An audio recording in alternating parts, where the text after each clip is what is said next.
మాకందరికీ విజయనగరంలో ఒక కల్చర్ ఉంది. ఆ కల్చర్ని ఇది ప్రతిబంధిస్తుంది.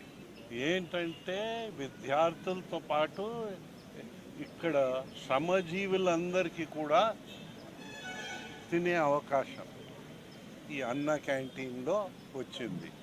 ఇప్పుడు మనం ఉదాహరణకి ప్రేమ సమాజం చూద్దాం. విరాళాలతో వారు నడుపుతున్నారు. ఎన్ని దశాబ్దాలతో నడుపుతున్నారంటే బహుశా కలెక్టర్ గారు అప్పటికి జన్మించారో లేదో తెలియదు.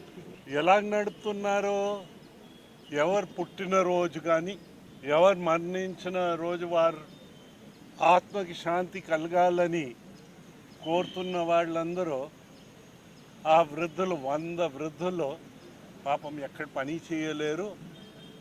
అలాంటి వ్యక్తులకి వారు భోజనాలు పెడుతున్నారు. మనకి ఇక్కడ వచ్చేసరికి అందరు కలిసి అలా సహకరించగలిగితే మీరు ఎన్ని ప్రభుత్వాలు వచ్చినా ఏం చేయలేరు. ప్రజలకి ఆకాంక్షలకి దూరంగా ఏ ప్రభుత్వం పని చేయలేదు. ఇది మనం అందరు అర్థం చేసుకోవాలి. మనకు సమస్య ఎక్కడ వచ్చింది? వల్లభాయ్ పటేల్ గారు అప్పుడు స్టీల్ ఫ్రేమ్వర్క్ని పెట్టారు. ఆ స్టీల్ ఫ్రేమ్వర్క్ మనకు గడిచిన ప్రభుత్వము కొంచెం ఏమంటారు దాన్ని రస్ట్ ఎక్కించారు, తుప్పు ఎక్కించారు. ఆ ఉక్కుకి తుప్పు ఎక్కించారు. దానివల్ల వీకెన్ అయింది. ఇప్పుడు మన చంద్రబాబు నాయుడు గారు ఏం చేస్తున్నారు? ఆ తుప్పుని తీయడానికి ఆ రస్ట్ని తీసేసి మళ్ళీ దానికి స్ట్రెంగ్త్ రాజ్యాంగం ప్రకారంగానే చట్టం ప్రకారంగానే తీసుకురావడానికి ప్రయత్నిస్తున్నారు. ప్రజాప్రతినిధులకి ఒక బాధ్యత ఉంటుంది. ప్రజాప్రతినిధులందరికీ బాధ్యత ఉంది. మేము 40 సంవత్సరాలు అక్కడ అది ఏమంటారు దాన్ని రిత్తను గౌరవను ఏదైనాను పని చేసే అవకాశం మాలాంటి మనుషులకి ఆ దేవుడు కలిగించారు. ఆ బాధ్యత కూడా విస్మరించారని మాకు బాధగా ఉంది. అన్నం పెట్టడం మానేలే, వారు ఎలాగైనా మానేస్తారు. జే బ్రాండ్స్ తెచ్చి జల్లారు కానీ అన్నం పెట్టడం మానేశారు.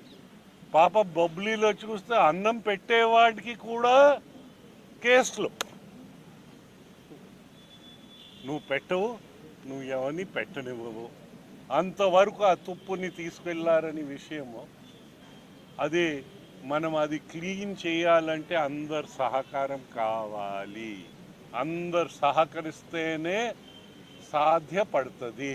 మనకి ప్రత్యేకంగానే మా భవిష్యత్తు నాటకం ఆడేశారు. 10,50,000 మంది పిల్లలకి బడి లేకుండా చేసేసారు. Welfare state. అంబేద్కర్ గారు అందరు ఏమన్నారు? అందరు చదువుకోవాలని.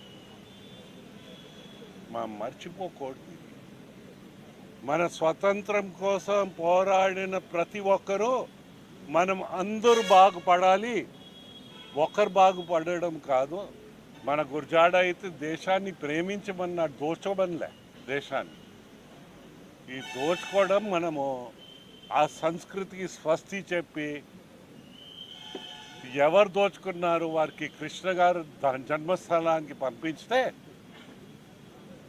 మన అందరి జీవితాలు ధన్యం అవుతుందని నేను అనుకుంటా ఉన్నాను.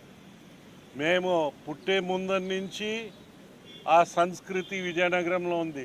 పేదలకి భోజనాలు పెట్టడం, విద్యార్థులకి భోజనాలు పెట్టడం, డిసడ్వాంటేజ్ సెక్షన్స్కి భోజనాలు పెట్టడం.